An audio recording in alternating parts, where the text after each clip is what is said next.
Okay, so as you can see, Davy Fitz is with us in studio. He's got a new book out. It's called At All Costs, and it's brilliant. Congratulations, Davy. You're very welcome. Thank you.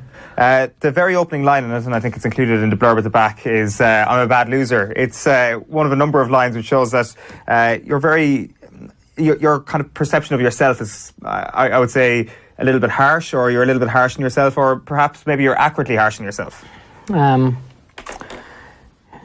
You know what? I'd like to think that I will measure myself and look at myself in detail. It's funny, I did 1 or 2 interviews there recently, and they were on at me about, you're having a go at this person, you're having a go at that person. I'm not actually having a go at anyone. I'm just giving a side of a story, and I'm not really too bothered anymore what people say about me. But do I reflect on myself quite a lot? I would.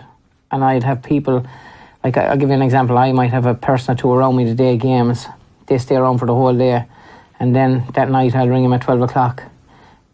11, 12 o'clock that night. And trust me, they will give it to me, no holds barred, and how they think I was. Right, okay. And I think that's important, that I'll expect players, I'll expect backroom staff to be X, Y, and Z.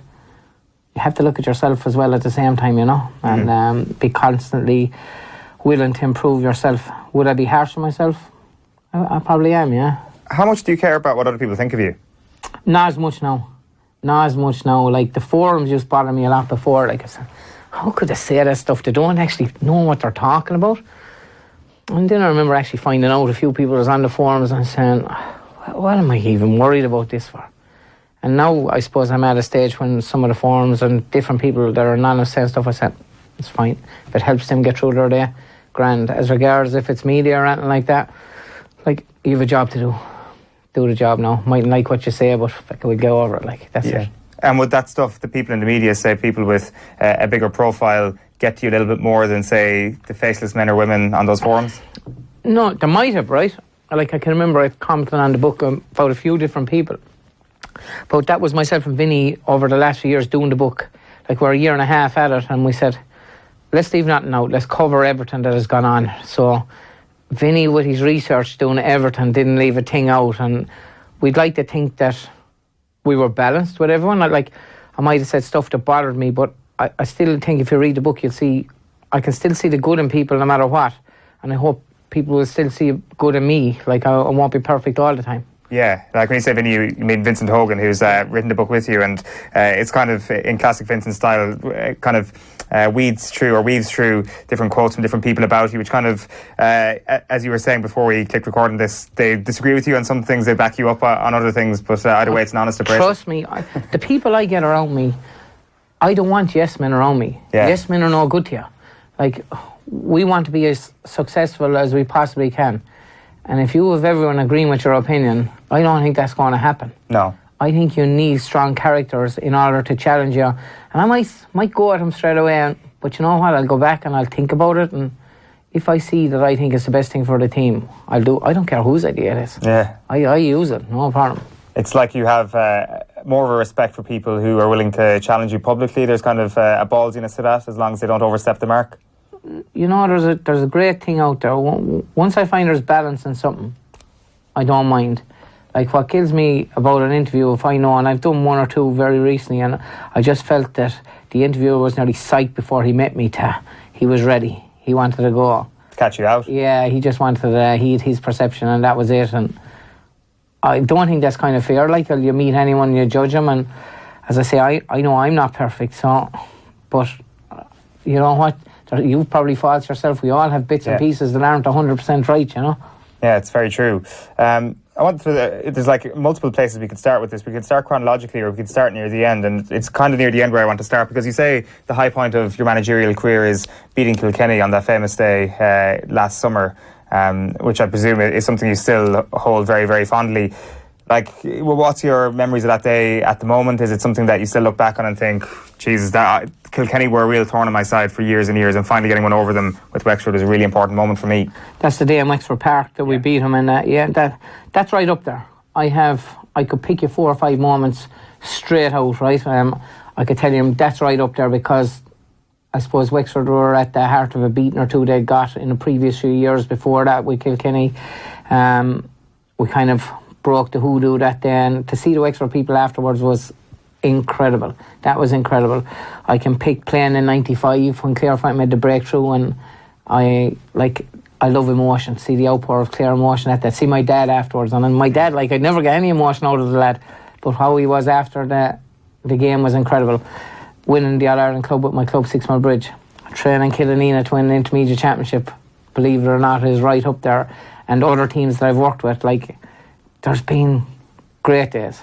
So you have both sides. We have the great ones, and we have the not so great ones that I can remember as well. Yeah, because obviously the not so great one is that you go into in a lot of detail, actually, and very interestingly, is obviously 2008, the All-Ireland final, which is also Kilkenny, and that's why I mentioned the kind of high point of Wexford Park last year. And 2008, just the scene that you paint in the book about meeting your father after the game is quite powerful. Oh, listen, it was I had managed club teams and underage county teams for what had I been? Probably the bones was 14 years, 15 years before that. Believe it or not, I managed my first team when I was 18. So I had done a lot of management, but that was my first step into county management. Being thrown in with Waterford, like, you were fairly thrown into the fire, like, and you were dealing with a lot of characters that I really admired. But I was manager, and I had to do that. We got a great run, like, and I remember being told by certain people, "Don't go in, they're over the hill, you won't get them any place." We got to All-Ireland.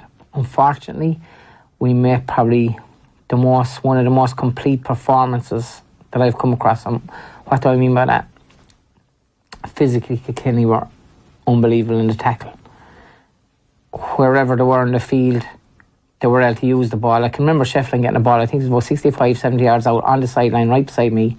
He hardly even looked and threw it straight over the black spot. I said, "Oh, jeez, it's going to be one of these days." And they were awesome that day. It was hard when you're on the sideline, but they were awesome. But I felt disappointed for Waterford because it was their first time in years being there.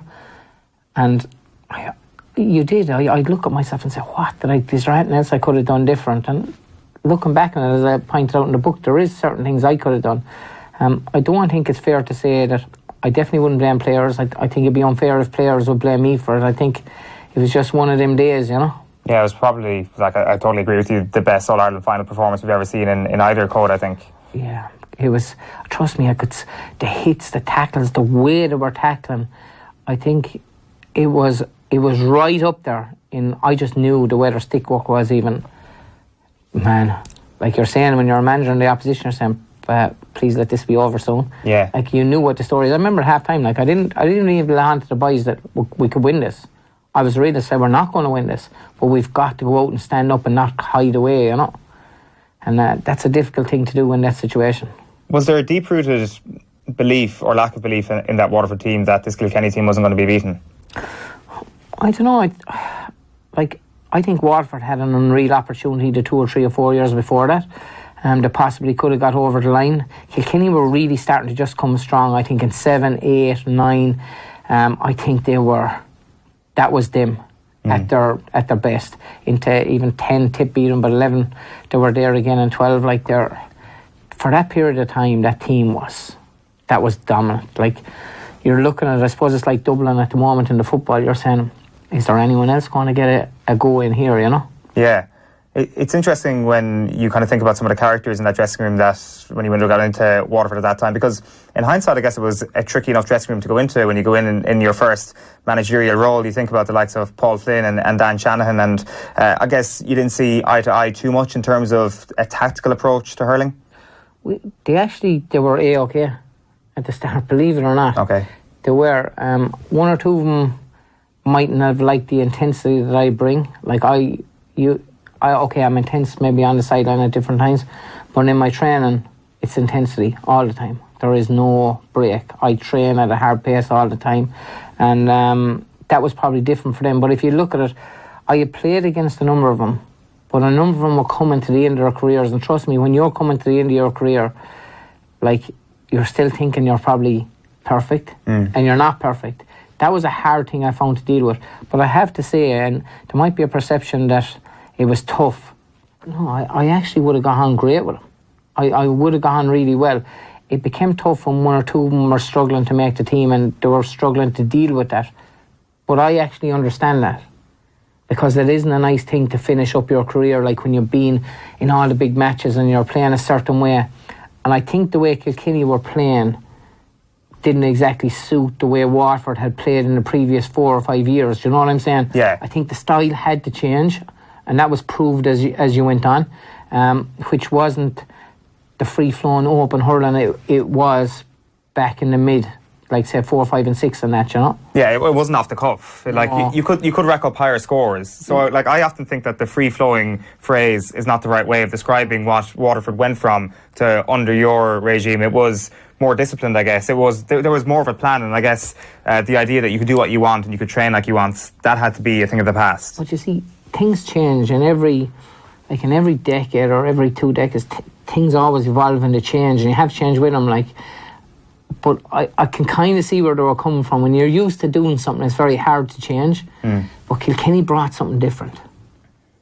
They brought something different. Like they were tracking back on well. If you watched the Kilkenny half forwards, they were getting right back the field. So they were seesawing up and down, great from either side. They had it like they had brought something new, but that meant that the rest of the teams had to try and adapt and to deal with that, you know. Yeah, I find it interesting that a couple of years later than that, Derek McGrath calls to your house to kind of pick your brains about a style of play, and he has a small few reservations, not based on the style of play, but based on the perception that the style of play would lead to in Waterford. Yeah, I remember that meeting very well, and it was a few hours, and I asked him, I said, he was after getting a lot of stick because he'd taken a lot of beatings that year. I remember we gave him a good beating in Ennis. 2014, 2014, yeah. We played one of our best games against them in Ennis, but we absolutely opened them up and destroyed them. And I just asked him, I said, is that how you wanted to play? And he said, no, not really. He said, I feel that we need to be tighter at the back and I might need to play an extra defender. And I said, why didn't you do that? I just didn't need the hassle or the stuff in the crowd about. But I said, Derek, you're getting well beaten in games. Like, the crowd are going to be on your back anyway. Wouldn't you be as well to do your stuff? And the way you think about it. And, I actually loved the way he was thinking about it. He was thinking about it in the right way. I don't think there's a style like you could say Davy Fitz with a sweeper or Derek McGrath plays a sweeper. I don't think that defines them. I think that they will say, we play with the team we have. Mm-hmm. It's the group of bodies you have. How strong are you? How physical are you? Are you tight? Have you pace? There's so many different aspects to go on with a team. Like LIT last year, I had them. We played a straight 15, brought my wing forwards back. I actually played a more negative way. We were playing non-sweeper. Right. I ended up with 10 or 11 defenders at times, but it just suited for the style of player I had. So that's where Derek was coming from. And yeah, he said needed to do that, and I said fair play. But I said, if you are going to get stick, why not get it on your own terms? At least then you know you've done what you thought was the right thing, and you're not worried about what someone else will think. You know. Yeah, it's interesting because you look at, say, the Waterford public's perception of Derek McGrath over the last couple of years, and I'd say that he's probably left the county and he's a revered figure. And the irony is that Dan Shanahan was involved in the backroom team, who famously, or as you've written extensively in the book about, didn't quite like a more restrictive system, or didn't like playing in more of a system under your management. And I guess that kind of sums up the attitude of Waterford people over the last couple of years, that they've woken up to the idea that, you need to play to win, you need to play with the pieces that you're given. That's 100, and I think even Dan sees that now. I'd see the track into management for him be different, and I think you'll see in the book, I don't have anything against Dan. I was just giving my side of it and what I see, and I actually got on great with him. But I think since Dan probably went into management, and well, he's been in with Derek McGrath for 5 years, and they've played a lot of different ways, so I'm sure that he sees, well, we did what we had to do for Watford to be successful. They got the 2 league finals, won one. I think they got the Munster final. They've been in an All-Ireland final. So it wasn't a very bad time for Watford. They were right there in the mix. They had some classic games against Kilkenny. So I don't think that was a bad period. And I know Derek got stick for some of it, but he kept them thereabouts and competitive. Yeah, he got stick, you got stick. Obviously, last summer, 2017, was a particularly tough summer in terms of punditry, in terms of criticism. Famously, Michael Dignan and all that, and Henry Shefflin, that famous Sunday, I remember it. Like, I wonder, during that period, did you ever doubt yourself? Did you ever doubt the style of play at all? That was actually funny. That was my own fault, like, because Derek actually came out. It was after the quarter final, and Derek came out of the interviews and he said, "They're on about that sweeper system again." He said, like, you're finished, you had a bad year. I said, okay, I'll leave it to me. I said, I'll have a go. So it came up and we dealt with it. Like, I actually, in fairness to the lads, Michael and Henry, like, they're entitled to their opinion. Doesn't mean they're right. Doesn't mean my one is right. But I think you've got to understand the system and why it's there before you absolutely criticise it. I don't think they understood it 110%, and maybe the players we had and why we did it. And if you look at it, like, I'm an awful man in statistics and trying to get into it, we will create 37 to 40 chances every day we go out. The top teams, the most they'll get will be 41 or 2. That's the most that they'll score into opportunities. We will create very close to that no matter what system we play. That's very interesting. Is that, sorry to interrupt, is that like a uniformity amongst all your teams? Yeah, well, that's what I would do. I'd look at what all the top teams, how many shots they're getting off and all these different things. It's very important to me that I know that even the way we play, that we're in that bracket, and we are. And our half-back line and midfield will get off as many shots as anyone else in the country, and probably more. Okay. Because they arrive into positions. Like, the way I see the game sometimes is, you might be cornerback. Like, our cornerback ended up in the full forward line more times last year, and I kind of said to him, you get the ball, you give it, go again. And if he goes, someone else will filter back into his place. But I kind of want him to say, yeah, if I feel like it, go. If you feel like it, go. If you think it's on, go. Don't stop. And certain people might think you're being constrictive, and I'm not. It's the opposite. I'm not telling them to have. What I'm giving them is a number of different ways to play. Run, short, long, cross, dink it, have a shot yourself. You can do any one of a number of things. I want them to open up their mind and make their own decisions instead of just get the ball and ump it and win your own ball. That's kind of the way I like it. Is I just want them to like, hurling's a super game. There's so many different skill aspects of it, and I want them to explore as much of them as possible. Yeah. So, as I said there, you didn't doubt yourself at all that summer. Clearly, as you speak there, it was full of conviction. No, I didn't. No. And like, as I was going to, like, how can you possibly doubt yourself at any point? This is kind of a hypothetical question. How can you possibly doubt yourself after becoming an All-Ireland winning manager? Like, I do wonder, did your opinion of your style of play harden after winning the All-Ireland with Clare in 2013, that you saw yourself, your resolve as unbreakable? No, I believe in what I do. Yeah. Do I believe I get it right all the time? Most definitely not. But you have, I think it, and I mean this, it all depends what you have. It depends on this type of player you have. Like, if you've big, strong lads that are good under the ball, obviously you'll go more direct and you won't be pushing them around the place. If you have a Clare team, like the reason I like the Clare team to be able to go short and move into spaces is because that's the type of team they were.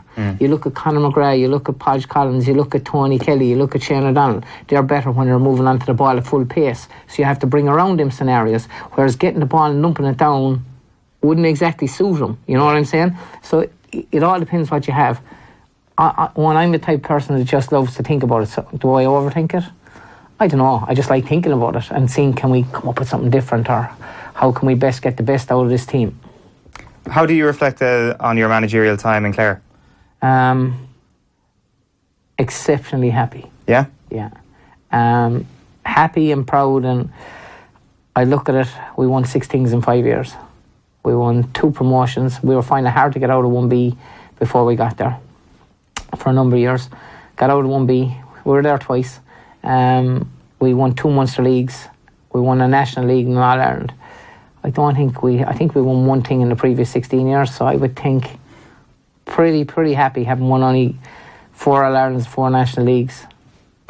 I'm actually really proud of the lads, proud of the background, proud of myself, that it was a good time. And anytime you have that bit of success, it can be nothing but good. And I know at the end of it, people were trying to paint a picture of the players got rid of him and this, that and the other thing. If I wanted to stay, I could have stayed 100%. And I had the back in the board. I would have had enough of players if I wanted to. But you know what? It was time, in my view, to go. And I'm extremely proud of the time, and I've nothing but great time for all the lads. Yeah, it certainly seems that way in the book, that as a squad it was very united. As your memory of managing that bunch of people, it'll always be a very happy thing. You do say, though, after winning the All-Ireland in 2013, you kind of suspected that things might go south. That's a remarkable thought to have after winning an All-Ireland. Yeah, it's I always believe a pat in the back and a kick in the backside are very close, you know, and when you're up there, there's only one way you can go. And I remember Gerald Nairn told me one great thing. I played a Munster semi-final in 1999, probably the game of my life. I got a goal at the end of it to draw it, but I played really well. And he said to me, the next day now is the one. He said, the next day is the one that's going to define you. And I suppose after I won in the All-Ireland, all that was in my head was the next day. Now, I probably should have enjoyed it a bit more, but I did. Listen, I wanted the way the lads celebrated to be good. I wanted to make sure and try and be there for them. I wanted them to have a great holiday. I threw myself into a load of fundraising stuff because I wanted them to have the best of everything they could possibly have. And it's hard to blame me for that because we haven't won too many of them, and I had a bunch of young warriors who went out there and achieved the ultimate. So you were getting ready for that, and you were getting ready for, okay, we're All-Ireland champions, we've got to defend it as good as we possibly can. Yeah. When it came to clubs and when it came to some of the politics around the county, did you feel you were deliberately undermined in Clare? Yeah, I wasn't happy with one or two things. Like I feel we didn't help ourselves, and it's very funny. I would actually think I am quite approachable, but for the sake of me, I don't know why people just didn't come and talk, because a small bit of talk, and I'd like to think, like, I'll give you an example. When we played under Gerald Nairn, we played very little league games in Clare. Hardly anything. You might play the championship. Under myself and under the few managers before me, they would definitely play 6 or 7 league games as well as championship. So you can see there was a difference, and there was, like, if I thought a guy wasn't playing enough with the county, right, I always think it's important if there's a club game or two and it's there, go back and play the club game or two, even if you're in training with us but you're not getting games, play the game. I would be that way, no matter what the story is. So I would have been a small bit disappointed. We didn't help ourselves because there was conflict within the camp that time. That we're going to play in these club games. This is important. Because X, Y, and Z. We could have got around that, I feel. Yeah. And then a year later, like, there was, I suppose, actual conflict within the senior squad. You had the drink ban situation that was described as a bullying culture and a dictatorship, which was probably a little bit harsh reading the book, to be honest. I'm not like... I think you'll see, if you read it, you'll see what it is. I'm not going to blame anyone, but there was a lot more to that story than meets the eye, and I didn't put it out there at the time. But there was, and it's important, like, I don't actually want to go back and blame anyone for anything at that time or say this person is wrong and that person, but there's a lot more facts than that. But I got absolutely hammered at the time for that. And if I look back at it, and I have reflected in the book and said I'm wrong in X amount of stuff, think you can see that, I wouldn't have think the last thing I did was bullied any of them lads or do anything. I certainly didn't. It's a strong word. Listen, I've talked about it myself, how I was made feel when I was younger. I know how I was with the lads. I'm certain how I was with the lads. I know that. And that would have been the last thing that I would have wanted. So when you say how you were made feel when you were younger, what do you mean by that? I think you touched on it earlier in the book. I was bullied myself when I was younger, when I went to secondary school, and it wasn't a nice feeling. The way I look at this instance, like, there was certain old players not happy with the way the lads were. They asked me to address it. They wanted me to get rid of them there and then, and I wouldn't do it. I didn't want to do it. I said, we don't need that hassle. And I said, we'll discipline them. They'll have to spend 2 weeks training on their own, bring their own gear, do whatever. I thought that wasn't a problem. But it was a problem. So it was, but it wouldn't have been. It wouldn't have been just our first time that they would have stepped out of line, which people thought it was, you know. So it's just something I wish hadn't happened. For the lads' sake, it happened on, for my own sake, and the team even. I just wish it hadn't happened. Well, what's your relationship with people in Clare now? I mean, not so much the team itself, because, as you said, you're obviously on quite good terms with most of those people. But in terms of the county board, in terms of some of your detractors publicly in Clare? The team of 13, 99.9% from great.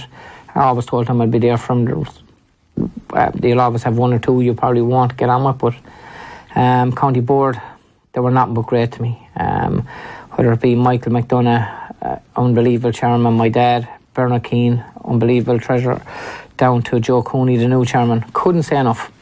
Couldn't help me enough, and the relationship is great, and I still talk to them about different things. They still ask me my opinion on different things, and I give it to them. Still do a small bit of fundraising for them, if I can, underage. And as regards, like in the book, it's mentioned about one or two of my ex-teammates and that. That's only giving a side of a story. Yeah, Brian Lohan and James O'Connor. It's not. I'm not here to have a go at them. It's like there was stuff said back years ago. Did it hurt? It did. I can give them my account of it. That's all I'm doing. Have I anything against the boys? I remember a headline came out in the Independent there recently that I'll never talk to him again or whatever, or I'll never forgive him, I think it was. And if you read the book, you'd see in it, it says that at some stage I'd love to sit down and have a chat with him. Maybe we could just get over this. So when was the last time you spoke to Brian or Jamesy? I wouldn't have spoken to Brian now for a while. Jamesy, we last June or July. So you're on good terms with Jamesy now? Well, listen, he might be on good terms because I mentioned him in the book, but like the one thing Vincent and I discussed is that we would address all issues. Yeah. And I think you'll see in it, like, it's not that I'm out there throwing the knife into any of them. I've said like how I feel about some of the lads. I think they're good. My honest belief is anyone that I played with, I don't think you should be having a right go at them, and you'd say, well, you are a pundit, you are a thing, you should be down the middle. I did the Star in the Sunday game. I Star for a number of years, Sunday game for a while. I remember I was on Dalo's last match with Dublin against Tipperary. I was doing the Sunday game with Cyril Farrell and Eddie Brennan, and I would defend him to the end. Even if he was wrong, I'll tell you, I kind of wouldn't throw it into him no matter what stories, because I played with him for 15 years. And then you'll say to me, why did you come out and say this about Brian? Or I'm just giving a story. They wrote stuff about me, it hurt. I said how it hurt, how it might have come about. But you know what, that's it. Yeah. That's over. If them guys, if they asked me to do something in the morning, they might never want to talk to me again, but if they did, I'd do it. I don't actually have a grudge to hold against them now, and that's the truth. I'm just told the story as it was. Yeah, it's the cold facts of what happened sort of thing. Yeah, well, I think the lads have to accept this too. They were prepared to write stuff and say stuff, and that's fine. But now I think they've got to also accept that maybe I'm allowed to say what I want to say as well, you know. But I don't have a major... I'm fine now, no matter what the story is. Yeah, the relationship with Gerlach Nan is very interesting, and I didn't realise he gave you a reference for the Wexford job, so it's... it seems that it's more a love-love relationship than a love-hate relationship at this point. Once you know what you're getting with you're fine. Yeah. You know that someday he'll praise you to the hilt, you know, the next day he'll absolutely cut you into pieces, so he will. And then you'll meet him the next day and he'll hand it out, how's it going, Davy, and this and that. And that's the way he is. That's fine. I'll have a respect for him for what he did for Clare. You can never forget that. There is one or two things that I would have been disappointed in. He made my last game with Clare tough by winding up Galway. It's hard enough to beat Galway without giving them extra motivation. He made some sort of Father's Head reference, wasn't it? Father Trendy, he described Micheál Donoghue as? Like, that was a wrong thing to do. I really believe that was not a right thing to do. And especially if you're a Clare man and you have a fair idea that Clare are going to end up playing Galway. Like, Micheál told me like that they use that as massive motivation. That's kind of hard in your own county. I felt that was a bit harsh. But am I going to be bitter over it? No. I can be allowed to be a bit disappointed, but I'm not bitter. If I meet Jared and he wants, geez, I talk away to him any day. Yeah. From what you're saying there, is it fair to say that you're a happier man now than you were 10 years ago when you took those first few steps at Waterford? 100% I would say I'm different. I think we all evolve as you get older, and I'm far from perfect. I make mistakes, I'd say that, but I've realised a lot more, and I've spent a lot of time around people that are, and I've said this over the last number of interviews I've done, I've spent time with unbelievable people who've been very sick. That's something to worry about. That's problems. And I've had a few close years myself. How are you keeping? I'm good. Yeah. But you know what? You know, the more bitter or the more anything you get like that, that'll take its toll on you. And I don't think you need to worry about that stuff. If I had to worry about some of the illnesses that people have. Like if I had something like that, that's something to really worry about. Yeah. So I'm saying to myself, a bit of abuse and how people feel, it'll hurt a small bit, get over it, you'll be grand. So if you've asked have I changed, and I definitely have. It still might hurt you a small bit, but nothing compared to how I might have dealt with it, and how thick, and I'm not talking to that lad again, or bitter. Sure. We need to realise what life is about. You know, the hurling games are brilliant and we've got to do everything, but there's people in situations out there in hospital beds and their outlook isn't good. That's something to worry about. This isn't. 100% isn't. And what people say about you, grand. Like you mentioned there, all the people you've met who've been in horrendous situations. As you said, you've obviously had a couple of close shaves yourself. Does that just kind of hammer home the kind of lucky situation you're in that perhaps we're all in and the rest of us just don't realise it? Yeah, I don't think we do realise exactly what's happening around the world and around even our own country in different times. And you need to look at others, and even I've been lucky that I'm asked to probably visit X amount of people who are ill, and I actually, it grounds me a lot. It makes me realise what's what. So it does. So while I like naturally, if you lose a game, I'm going to be hurt for a few hours, but I find now I'm getting over it a bit quicker, and I'm getting back on the bike and saying, okay, there's the next day. Because it isn't a bad thing if you can wake up healthy the next day and if you can go again. And that is just, even I've mentioned young Jack in the book, young Sheila, like they would have been two very close to me. And you know, it's funny I say this, I thought I was always helping them unreal. They've actually helped me a lot more and realise about life and different things. Yeah, but it puts it all into perspective for sure.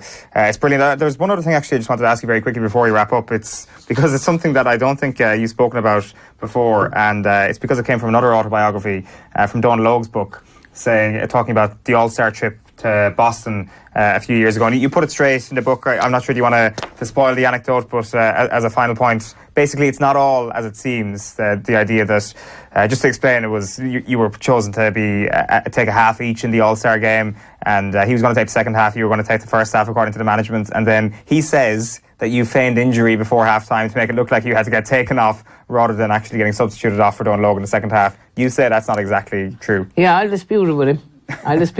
I have to say Donal Logue is one of my good friends, and I'm very proud of that fact. He's an absolute incredible person to be around. So he is. I've spent a lot of time with him, so I have, and we'll agree to disagree over that one. That's what we'll agree to do, but I would have serious time with him for him. I worked with him in Clare in 2016, and everybody said, oh, that's a recipe for the disaster there. We've two of them lads going at each other. But you know what? It wasn't. It was absolutely, I found him on the money with how he saw the game and how he read the game. And there was times in big games there where we actually had a laugh with each other. And we had a good laugh. And I suppose, I know I'm always writing things. Donal Logue knows he's not right all the time and things. Both of us will accept that. But we're both there because we love hurling and we enjoy it, you know. But it was an experience I will treasure. I am glad I made the phone call for him to come to Clare, without a shadow of a doubt. Yeah, it certainly seems that way. You're back in with Wexford, obviously, one more year. You said you're going to keep the head down now after this book mini tour, I suppose. Like, looking at what Limerick did this year, does that give you more hope, or does it make you think more to yourself, what if sort of thing? No, it's great. I love seeing Limerick win the All-Ireland this year, and I can say that straight out. They deserved it. They've been waiting a long time. There's so many Limerick people down there. The difference that made to them is incredible. But 2018 now is coming to an end and we're getting ready for 2019. And the good thing about this is I feel there's probably 6 or 7 teams saying to themselves, you know what, we have a chance. I think I love that about hurling. I don't like any one team dominating. I like teams to think, we can do this. I love that at sport. I want it to be teams there that can feel, yeah, we have a chance. We have a chance. And in the hurling championship for 2019, it's going to be an interesting time. Have Wexford a chance? They're up there. Yeah. So they're in the top bracket. We just need to push on. We've a bit of work to do with maybe a few teams I see in front of us, but the gap isn't massive. You could make it up. So you could. So hurling is in a good place. Yeah, it's going to be one of the best championships of all time, I reckon, next year, so no pressure on Yeah. that. It's called At All Costs. It's out now. Davy Fitzgerald, thank you very much for being so generous with your time. Thank you.